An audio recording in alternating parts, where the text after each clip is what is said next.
नमस्कार दोस्तों, मेरा नाम है दशरथ प्रधान और आप देखना शुरू कर चुके हैं छोटा नागपुर लाइव। तो चलिए देखते हैं आज झारखंड राज्य की प्रमुख बड़ी खबरें फटाफट। ओडिशा रेल दुर्घटना में जिन लोगों की मौत हुई है उनके लिए पश्चिम बंगाल की मुख्यमंत्री ममता बनर्जी ने बड़ी घोषणा की है।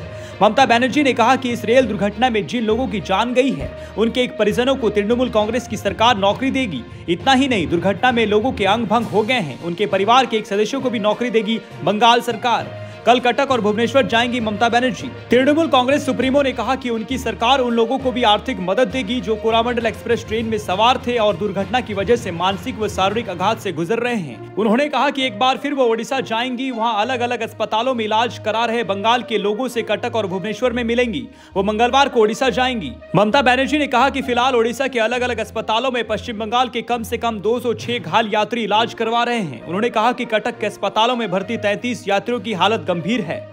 ममता बनर्जी ने यह भी कहा कि बंगाल के कुछ मंत्री और वरिष्ठ अधिकारी भी कल उनके साथ ओडिशा जाएंगे। ओडिशा से लौटने के बाद बुधवार को पश्चिम बंगाल की सीएम ममता बनर्जी ओडिशा रेल हादसे के पीड़ितों के परिजनों को अनुग्रह राशि का चेक और नियुक्ति पत्र देंगी। मुख्यमंत्री ने कहा कि वो दुर्घटना पर किसी भी तरह की राजनीति में नहीं पड़ना चाहती हैं और घायल यात्रियों व उनके परिवारों की हर संभव मदद के लिए तैयार हैं। घाटशिला के पावड़ा गांव में नाबालिग ने लगाई फांसी, पुलिस जांच में जुटी। घाटशिला थाना क्षेत्र के पावड़ा गांव निवासी माणिक सेठ की 14 वर्षीय लड़की ने सोमवार को घर में फांसी लगाकर आत्महत्या कर ली। परिवार वालों ने आनंद फानंद में उसे अनुमंडल अस्पताल ले गए, हालांकि चिकित्सकों ने उसे मृत घोषित कर दिया। घटना की जानकारी देते हुए मृतक के पिता माणिक सेठ ने बताया कि वो घाटशिला में टेलरिंग का काम करती थी।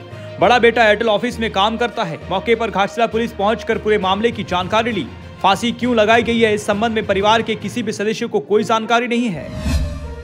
पश्चिमी सिंहभूम जिले के चक्रधरपुर में लव जिहाद का मामला सामने आया है। अदनान खान नामक एक युवक ने नाम बदलकर हिंदू नाम रखकर हिंदू नाबालिगा को अपने प्यार के जाल में फंसाया।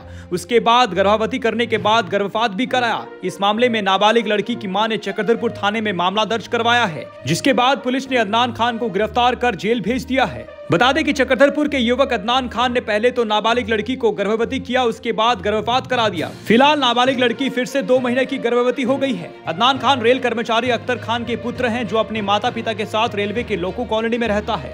अदनान खान चक्रधरपुर में ई रिक्शा चलाकर अपनी कमाई करता है। इस संबंध में पीड़िता ने आरोप लगाया कि 2 साल पहले मुस्लिम युवक अदनान खान ने हिंदू नाम अमित कुमार बताकर उससे दोस्ती की थी, जिसके बाद धीरे धीरे दोनों में प्यार परवाना चढ़ा।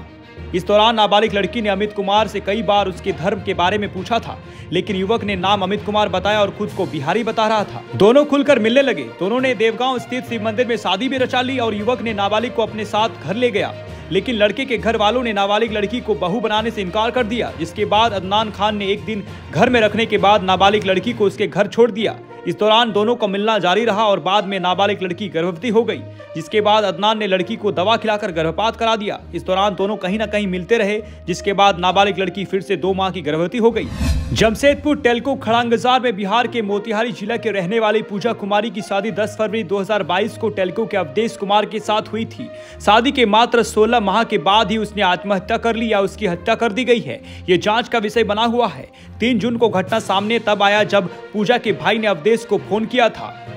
तब अवधेश ने बताया था कि पूजा फांसी लगाकर आत्महत्या कर ली है। सोमवार को सब का जब पोस्टमार्टम हुआ तब मायके पक्ष और ससुराल पक्ष के लोग आपस में ही भिड़ गए। भाई ने लगाया दहेज हत्या का आरोप। पूरे मामले में पूजा का भाई निखिल ने कहा कि वो दहेज के लिए बहन की हत्या की गई है।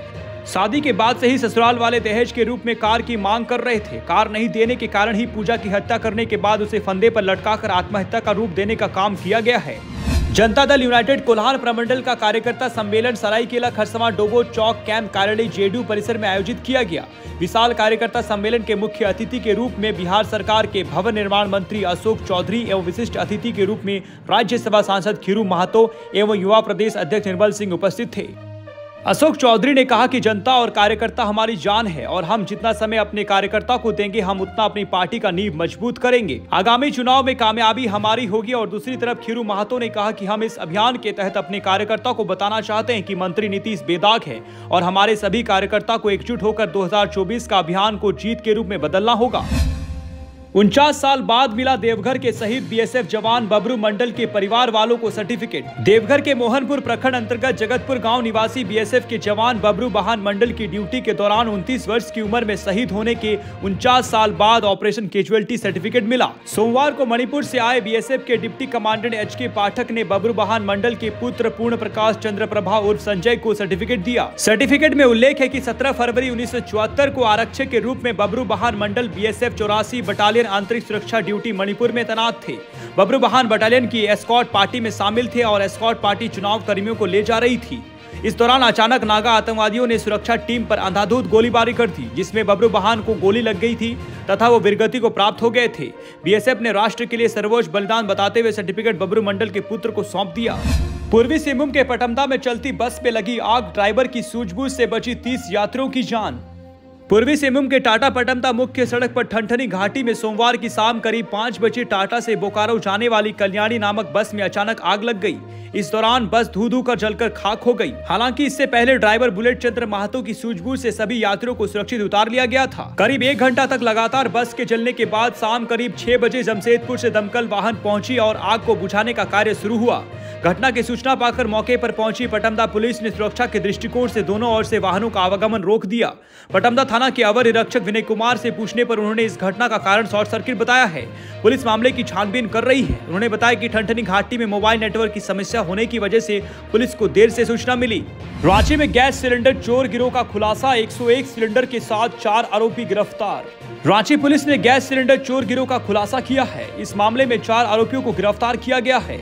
इनकी निशानदेही पर पुलिस ने 101 गैस सिलेंडर को बरामद किया है। वहीं चोरी के गैस सिलेंडर को लाने ले जाने में उपयोग होने वाली ऑटो को भी जब्त किया है। गिरफ्तार आरोपियों ने बताया कि नामकुम थाना क्षेत्र के खरसीदाग ओपी और नगड़ी थाना क्षेत्र के गैस गोदाम से गैस सिलेंडर चोरी कर विभिन्न गैस दुकानों व अन्य व्यक्ति को बेचते थे। पुलिस ने हरमू रोड निवासी 22 वर्षीय बिट्टू कुमार, चिरौंदी निवासी 30 वर्षीय रमेश कुमार, तिरली बस्ती कोकर निवासी 25 वर्षीय निशांत कुमार और हनुमान नगर चिरौंदी निवासी 37 वर्षीय पंकज कुमार को गिरफ्तार किया है। झारखंड के टॉप 10 प्रदूषित शहरों में धनबाद शामिल। 30,000 लोगों की मौत का कारण प्रदूषण। पर्यावरण के किसी भी मानक पर झारखंड की स्थिति बहुत अच्छी नहीं है। यहाँ प्रदूषण के कई कारक देश में सबसे खराब हैं।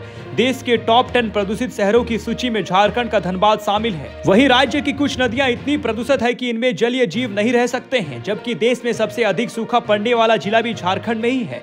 जंगलों की वजह से इस राज्य का नाम झारखंड पड़ा था। यहाँ जंगल तो बढ़ रहे हैं लेकिन घने जंगल घट रहे हैं।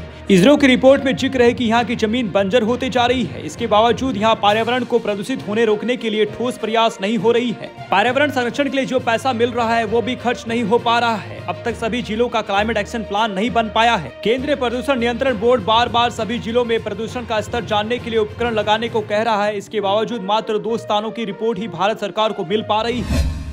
हजारीबाग में संजय सिंह के अलावा धनबाद में बालू कारोबारियों के ठिकानों पर ईडी का छापा, मिले अहम दस्तावेज। ईडी की टीम ने सोमवार को बिहार के अलावा झारखंड में धनबाद और हजारीबाग के बालू कारोबारियों के ठिकानों पर छापा मारा। ब्रैडसन कम्युनिटी प्राइवेट लिमिटेड बालू कारोबार को संचालित कर रहा था। 2016-17 में इस कंपनी के खिलाफ शिकायत की गई थी। जाँच के लिए SIT गठित हुई थी। इसके बाद ये मामला ईडी तक पहुँचा। इस कंपनी के निदेशक और सदस्यों के यहाँ ईडी ने छापामारी की है। 12 घंटे से अधिक चले छापेमारी अभियान में ईडी को कई दस्तावेज हाथ लगे हैं।